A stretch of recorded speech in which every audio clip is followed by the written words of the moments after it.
So we just thought when we were thinking about what sort of kind of CPD event we could do, we wanted to talk about electrochemotherapy. So we've all trained in medical oncology, and you kind of know that there are surgery and radiation therapy that you can do, and then we do chemotherapies, but then there's actually something else we can do, and that's electrochemotherapy.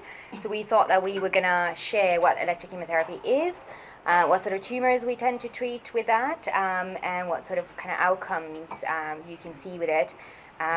Give you guys some ideas, and we're always happy to help, but this is definitely something that you may also be able to do at your practice if you want. So I'm going to hand over to Celia. She'll start and then we'll swap. So electrochemotherapy probably is a technique that you may not be familiar, or it might be something that sounds quite new. It's not anything that we have like studied at vet school. But actually this technique has been ongoing for a long time. So the first experiments with electric pulses date back to 1754, when a French guy tried to do and see what was the effect of applying electric current in the skin. So since then, it was not really looked at until early the 20th century, when they start looking at electric pulses for inactivation of microorganisms and sterilization. So it was mainly on food process. It was not until the 50s and 60s when they start looking at the effect of electric pulses in the membrane of the cells. And until the 80s and the 90s, they didn't start looking at the effect of electroporation in the cells, how when we apply an electric current, we can generate some pores inside of the cells. So some substance, like chemotherapy in this case, can enter in the cells and exhibit all the cytotoxicity potential. So the first study, or the first trial in human, was done in 1991. In 1997, it was the first animal treat in the University of Oxford in France. And since then, a lot of research has been going on, and it was in 2006 when we have the standard operating procedures set up. We have from vet oncology and for human oncology. So this is a modality that, although it's not very common, it has gained a lot of interest. So if we look in PubMed for electrochemotherapy, we can see that from 1991, when the first study or the first clinical trial was done, all the research has increased massively on the last decade.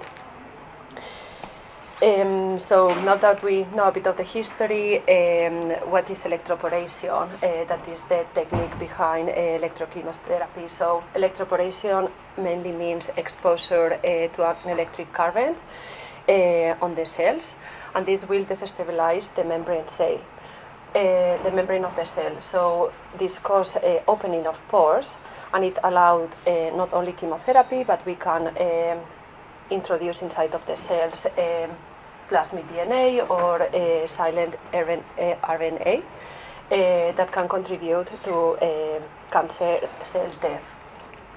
So there are two different types of electroporation techniques. So we have the irreversible electroporation. In these cases, we will apply more pulses with a higher voltage. So this will cause the death of the cell. And the cell will not die because of the temperature that it reaches, but it's just the effect of this electricity. In these cases, the cell just died after. Then we have reversible electroporation, that it will be what we do in electrochemotherapy. So we apply less pulses with less voltage. So this will open these pores temporarily on the cell, and then the cell will recover the normal structure, and the cell will survive. Eventually it will die, but it will be a different mechanism. And this is what normally happens with electrochemotherapy.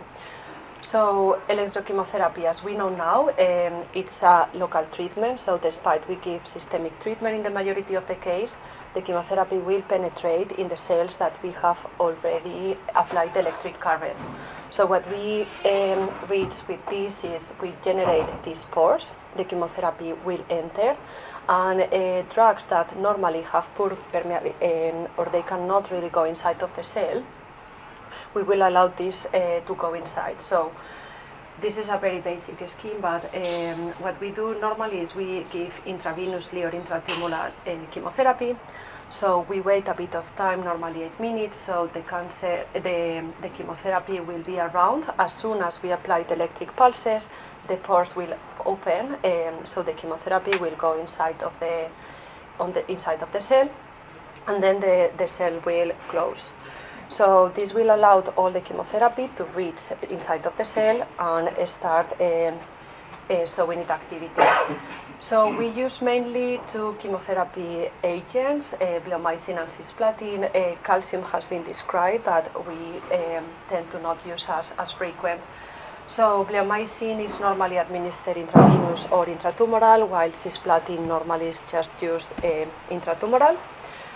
So maybe some of you do oncology in your practice and you are used or familiar with chemotherapy drugs, but probably bleomycin is not one that we use very frequently. So this drug, as I said, can be given intravenously or it can be given intratumoral. So this is a non-permeable anti-tumor antibiotic. So what does this mean? That normally this drug is not able to go inside of the cells, and this is a drug that is dose dependent, the effect. So if we don't reach a certain level or a certain concentration inside of the cell, it will not exhibit activity. So when we apply an electric current, these pulses, and the chemotherapy can go inside, we increase the cytotoxicity from 100 to 5,000 fold. This drug is normally excreted by the kidney, so we need to be careful with our animals that may have renal disease. And the main toxicity is in the lung and in the skin. In the lung, normally is cumulative, so we don't get to see very often, as we normally don't give many sessions. And in the skin, normally happens in 50% of the animals. So we can see a bit of pruritus, we can see hyperkeratosis, but yeah, normally it resolves. Cisplatin, you may be a bit more familiar, is a sister drug of carboplatin, so it affects as well the DNA. It forms intra and interstrand cross with DNA strands. It's a drug that we normally don't use in the practice because of all the toxic effects. But when we do intratumoral, the toxicity is not really seen systemically. The chemotherapy will stay on locally, so the patients will not suffer from any of the potential side effects. So it's a use that we can do from this drug. This is just a scheme. Normally, cisplatin needs these transporters to go inside of the cell, but when we apply the current, we create these pores, so the drug can penetrate nicely. And again, the toxicity increased by 80-fold after applying the electric pulses. So now that we know a bit what we use, what is the biological effect of ECT? So how does this work and what is the effect of this technique on the cancer cells? So first of all, a cytotoxic effect. So we enhance the delivery of the chemotherapy in the cell, inside of the cell. It has an antivascular effect. We have an early vascular lock effect, and then we have a vascular disrupting action, but it happens a bit like afterwards. And then we have an immune stimulation on the area that we treat, or immunomediated dead cell. So the cytotoxic effect is just mainly that we increase the concentration of chemotherapy inside of the cells after applying the electric pulses. So the cells go under apoptosis and they eventually die. The vascular effect, or this lower lock effect, when we apply the electric pulses and give the bleomycin or the cisplatin intratumoral, we can see that there is a vasoconstriction of the blood vessels that will supply the tumor. This is temporary, but this is going to help us to avoid the washout of the drug, and it will stay on that area for a long time. This is not seen normally or is sorted in the healthy cells, so we will make sure that the cancer cells are more exposed to the chemotherapy, and hopefully, the tumor responds. And then we have a selective death of blood vessels that supply the tumor. This is something that can be interesting for example, if we have ulcerated tumors in a more palliative setting, we have a tumor that is bleeding, is getting infected, we cannot really control it. We can benefit not only for treating the tumor, but as well we can benefit from this effect to try to reduce the supply and hopefully help with ulceration. And then we have an induced immunogenic cell death. So basically, when we apply the electric pulses and the chemotherapy, we have basically when the cells start dying, we have an increase or they release ATP, and they are like calling antigen presenting cells, but then we'll just go to present and say, hey, we are foreign, kill us. At the same time, we have the damage associated molecular patterns that they will involve in this complex shock proteins, the calreticulin, but again, they stimulate the antigen presenting cells that will go to our T cells and it basically enhance the T regulatory present on the tumor. This is interesting as well because sometimes when this response is big, we have what is called the abscopal effect. So the T regulatory cells that we generate here, they may recognize the cancer cells in other locations. So it may treat potentially metastasis or distant tumor cells. So nowadays, as we were saying, since 2006, we have the European standard operating procedures of electrochemotherapy, both in human and veterinary guidelines that you can read there if it's something you are interested at. And when do we use this, or the regulation, or the procedures? Normally it's for the treatment of cutaneous and subcutaneous cancers, regardless the histological type. So we can treat multiple subtypes of cancer that we will talk in more detail afterwards. The good thing of electrochemotherapy is that it allows us to treat multiple lesions at the same time. It doesn't matter where are throughout the body. This morning we have one that had epitheliotropic lymphoma in all the paws and in the mouth. So in one session we can treat all of them. In palliative approaches, or in cases like this cat with squamous cell carcinoma, that surgery will involve a lot of cosmetic changes and not many carers will go ahead with this. Electrochemotherapy is an option, so we will avoid amputations or surgery that will imply cosmetic changes. Electrochemotherapy can be used as a single treatment. We can use in the neoadjuvant setting, so if we want to reduce a tumor before doing surgery. In the adjuvant setting, so we remove a tumor and has been incompletely excised, so we can try to treat the tumor bed or the scar tissue to try to get rid of any residual disease there and reduce the risk of this cancer coming back. And we can do intraoperatively. We will show some pictures, so some of you might be surgeons, so when you remove the tumor and you have the tumor bed, when you start closing, you may move the plane. So when you do electrochemotherapy in the scar tissue, you may actually not be on the place where the tumor cells were left, while if you do after removing the tumor, where you can see where the tumor bed is, you can treat at that point, so you know exactly where are you treating. The limitation, it's coming from the Luer-Lok effect, so we know that when we do this, we may reduce the blood supply in that area, so we can have some complications on the healing process, so we need to be careful with over-treating. I'm going to talk to you a little bit about what sort of equipment you need, and then I'm actually going to start with showing some of the cases that we've treated. So we use this machine, but there are different type of machines. So usually the machine comes with the kind of screen, and it has a little thing here that you read so that it recognizes which probe you're going to use, and it's going to pre-give you the settings of that probe. And then it requires another unit where you have two pedals, which with one you're going to load the currents into it, and then you kind of give it a pulse. And we'll show what that's going to look like on a video as well.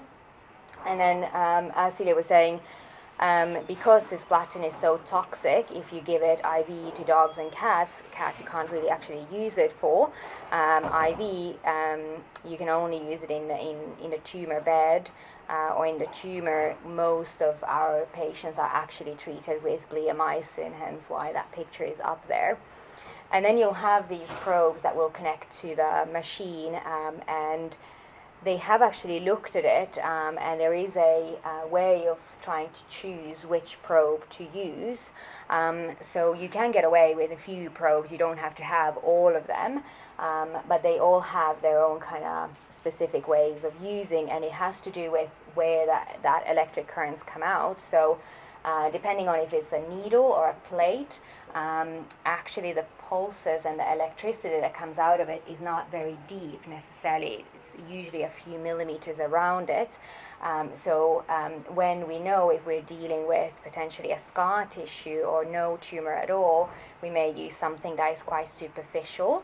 But then if we have a bulky disease like a mass in the mouth, for example, and we want to penetrate into it, then that's when we're opting for something like needles that will go into the tumor tissue, and we'll know that we'll be able to treat around it. And there are guidelines of showing how to use these probes so that we don't over-treat the area, but so that we make sure that we treat it correctly. So just for you guys, if you are considering wanting to use this type of machine, these are pretty good pictures of knowing.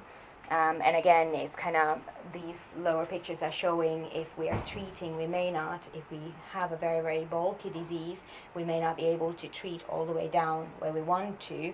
And then again, if it's a very, very flat tumor and we actually use the needles, we may go into healthy tissue that doesn't need to be treated. So we kind of put in a bit of thinking of what we're treating when we're deciding what probe to use. And they have actually studied that, and they've showed that if the tumor is very big and the needles aren't that long anyways, sometimes it actually is beneficial to potentially cytoreduce the tumor, so do some surgery, and then we can treat the bed with electrochemotherapy. So again, there are ways we can use this machine to make sure that we're giving the best treatment we can for our patient. But as Celia was saying, so how the treatment procedure looks like, this requires a general anesthesia, but it's a very, very short one. So the patients, because it will be a bit uncomfortable if you're going to give an electric current to the patient, so they go under general anesthesia for it. And then what we do is we place an IV catheter. Now, bleomycin is a chemotherapy that sometimes we're worried about giving chemotherapy because we're scared that it's going to end up outside of the vessels, but actually bleomycin can be given into different cavities. It can be given subcutaneous, it can be given into the tumors. It's not going to be toxic, but normally what we do when we use bleomycin is that we give it intravenously. And the procedure booking kind of says that we should wait around 8 minutes. 8 minutes, you may ask why. Well, in human medicine actually depends on a little bit of how we think the blood flow is going to be in the body and in the tumors, and they've looked at that in human medicine. So elderly people, for example, where the blood flow and blood pressures are low, they can wait up to 45 minutes and 90 minutes before they actually treat the area. So you can give the bleomycin earlier. We usually set a timer, wait 8 minutes, and then we treat the area. So then after around 8 minutes, that's where we start giving the pulses. And just to show you what it looks like, this is a little cat that we treated. You'll see the probe here. We're using something called an L-shaped probe that basically is good to treat superficial. So this is a cat that has a, he has squamous cell carcinoma, and we were treating that, but it was very, very superficial. So let's see. So you'll see, we'll let that play. But what we've done is, because we're treating the skin and it's electric currents, we're putting up a gel on top of the skin. And then you can't hear it, but Celia's treating here and she's saying charge. And then when the machine is ready, it gives a beep. And then she says kind of arm of fire, and it will do the electric pulse. And then she moves, and when she's ready, that she's in the correct place, she'll then ask again for the cat to be charged, or like the machine to be charged. I'll play it again. Sorry. Let's see if I can play it again. Then she basically will give the pulse, and usually in these areas, you can see she kind of changes the way she's rotating the probe so that she makes sure that she treats the whole area. You'll see a picture of this cat later, but we treated both sides of the eyelids and also on the nasal plane, and I'm gonna show you what it looks like after the treatment, because that's when we start seeing the effects of the electrochemotherapy. But for those who are interested, this is a very, very recent review about electrochemotherapy in dogs and cats, and it's a good one to have a read through if you are keen to know more. It talks about the history, the drugs, and how to use them as well. And it kind of reviews all the tumours that we know that have been treated in both dogs and cats. So we're just going to go through those type of tumours now briefly, and then show you what they look like when we treated them. So squamous cell carcinoma is one of those ones that we have maybe most information of, and we treat quite a lot of them. And I want to introduce you to Pringle. She is a 12-year-old dish. She had a squamous cell in situ on her nose here that her primary care practice had taken a sample of. She loved to sunbathe, and her carers had noticed that there was a change happening in the nose. She wasn't really bothered by it, but it was a little scab, looked like an ulceration, didn't really want to heal, and they took her to the local practice. They took a sample, a biopsy, and it came back as a squamous cell carcinoma in situ, so it didn't go too deep. This is where she's on the x-ray table. So because it was very, very minimal, we could have done surgery by removing part of this, but her carers weren't keen on taking away part of her nose. They had read about cryotherapy, and they wondered, could that be an option? You could consider something like radiation as well, but I did then have a discussion about electrochemotherapy. And just before I did that, get her in for treatment, I did do some x-rays and just make sure that we didn't have any spread anywhere else. So we treated her, and we usually, for the first a week or 2 weeks after, we actually start seeing that side effect of the bleomycin and the treatment, which is this hyperkeratosis that happens around the nose area. It looks quite kind of significant, and it can be slightly uncomfortable for our patients for the first week or two. If you treat something in the oral cavity or in the nasal cavity, you may opt to use something like steroids to dampen down inflammation and swelling, but we tend to put them on something like a non-steroidal pain relief for a week or so. And then we just leave it, and she's not bothered by it at all. She just basically leave it be. She's not scratching at it, even though it looks like you would want to kind of pick away, but you just leave it to heal by itself. And it does, like what we do is we just ask them to send us photos, updates, because generally it's recommended to consider maybe 1 or 2 treatments. And if it is looking that scabby, you might not be able to give another treatment. So we also kind of ask them with the updates, just letting us know what it looks like and when we could consider giving another treatment. And it does get kind of worse by time, but it will heal. And again, she wasn't bothered, so she only took the Metacam for a week or so, and then she stopped, and that was last spring. So we were going towards the summer, and we had a chat about it, because this is usually solar or UV induced. So when the nose was going to heal, which it did, that was around 6 weeks ago, and 8 weeks ago, this was just at the brink of, I think it was May, this one here. Oh, you can't see my arrow, but the last picture was, I think, in May. And she was ready to go out to sunbathe again. We did obviously have a chat about putting in some sort of like sunscreen there, just to block that. But that nose looks really, really good, and following a conversation with her carers and just a re-exam, we just decided not to treat again, because we knew it was a superficial tumor at that point, and just to keep an eye on it, and they were really, really pleased with how it looked cosmetically as well. The same cat that you saw in the video, that's Finbar, he was up there before the treatments. Again, all of those areas we knew were squamous cell carcinoma, and obviously if we would do surgery in that location, that would mean that we are removing part of the lids, part of the nose. So we opted to treat with electrochemotherapy here as well. And you can see he came in for 2 actually sessions. In the middle picture, his nose has been already treated, so it's the same thing. The fur may not grow back, so you can see it's kind of slightly scarred over in that sense.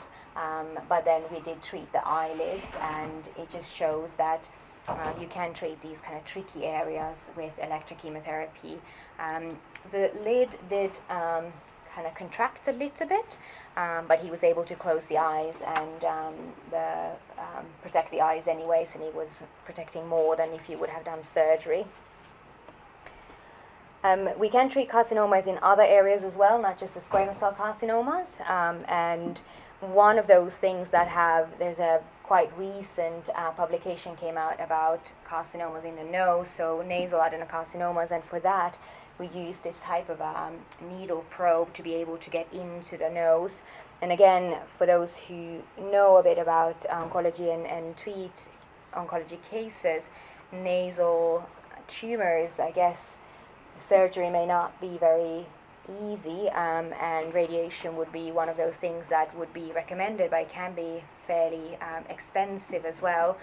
So they did show that electrochemotherapy could be an option, and this is Caddy. We treated his nasal adenocarcinoma.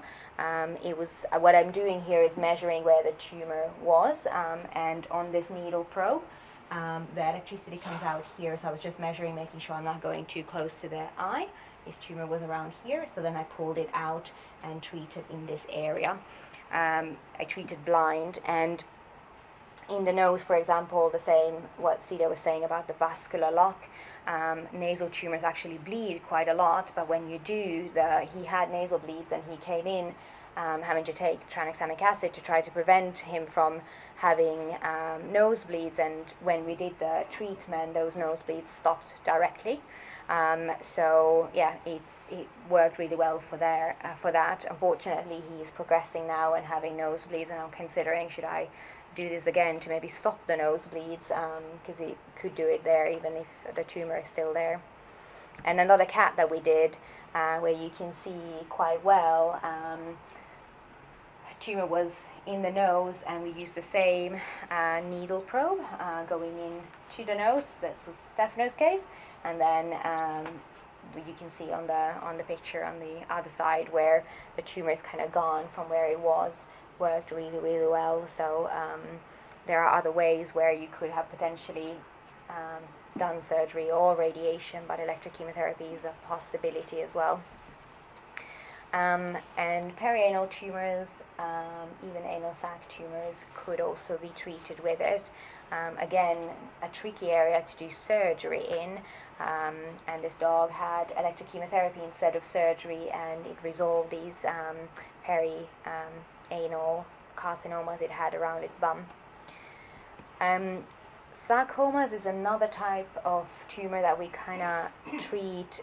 Again, they are what we call solid tumors, and often part of the treatment we look at using something like surgery, but then because they can sometimes be quite big and they are non-capsulated tumors, and we sometimes we are left behind with cells, and we know that the surgery was incomplete.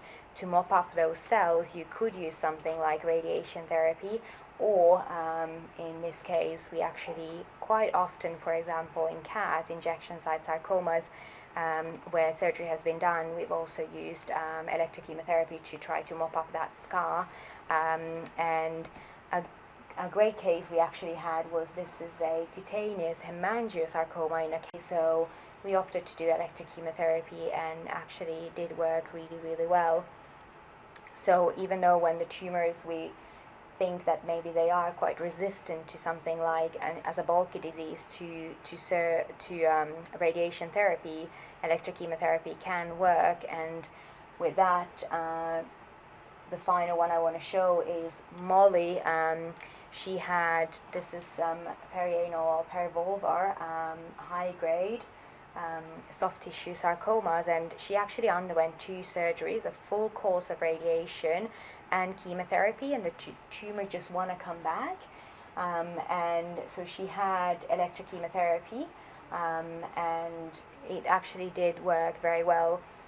Her tumor became really ulcerated, and we thought that this may go to south, but actually it's the effect of the electrochemotherapy that can sometimes take some time to show, and the tumor kind of ulcerated, fell off, and this is now her with no tumor in there. And yes, we may not be able to cure her for sure, but we're definitely giving her and her family some more time together.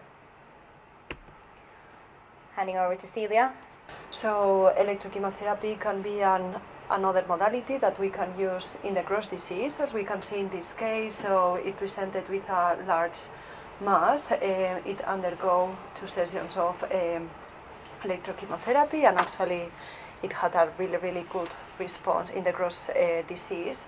And this response, if the response tend to be sustained, so we normally keep an eye on these patients. We examine them often, and if there is any sign of recurrence, we can treat the area again. Like, we don't have like a limit, basically. This is another case that Stefano saw actually. So Jester present with an oral malignant melanoma, actually have these 2 lesions. So this is when he presented. So he had this one in the lip and then this one. So he had electrochemotherapy in both sides, and we can see that here we can just see like a flat black spot.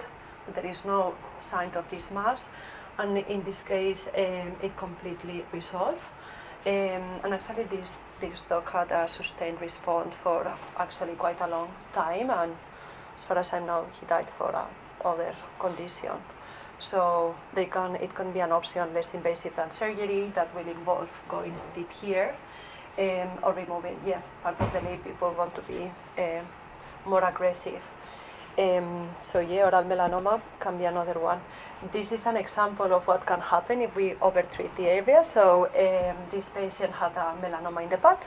So we did surgery, and when we were in theater and we were able to see exactly where the tumor was, we treat the area. This is how it looks after treating, so it looks very clean and nice. Then they stitch up this, and the patient presented after a couple of days, I think actually it was a bit longer, with sutured lesions. We probably overtreat the area, so we cut the blood supply and didn't hit well, so needed a second surgery for this, so we just need to be careful.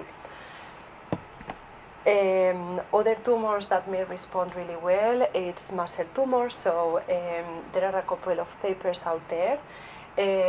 This is quite interesting. They look at like comparing patients that undergo surgery compared to patients that had ECT, and they actually had quite good outcome, the ones that had only electrochemotherapy. With this, I'm not saying that I will go for electrochemotherapy for muscle tumors. I think I will prefer always to go for surgery. We will have the histopathology grade. We will know about the margins. And with these techniques, we may miss some information. But again, if we have tricky locations like this one here, close to the eye, where surgery try to get margins will have some cosmetic changes or will go very close to the eye, this type of techniques can help us to control at least the local disease.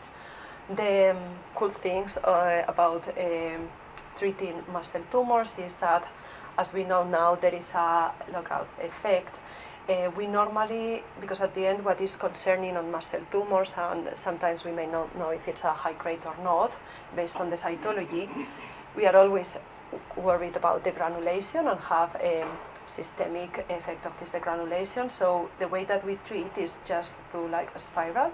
So we start treating outside of the tumor to try to lock up these blood vessels, and then we treat inside.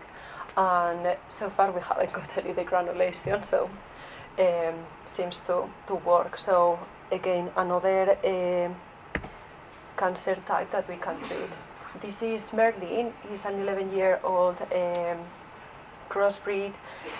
He presented with a mast cell tumor here. This was after the biopsy was taken. Again, it's a very challenging location, and if we try to get margins from here, we will have like cosmetic changes, so the carers didn't really want to go ahead with surgery. So it had electrochemotherapy. This is 1 week after the treatment, so we can see, as with the cut, it looks like quite erythematous, it looks like a scab on it. So it can get much worse after the treatment, but we don't need to panic because it will heal. And this is Merlin, 13 months after the treatment, no sign of the tumor, normal conformation, no cosmetic changes, and a happy family.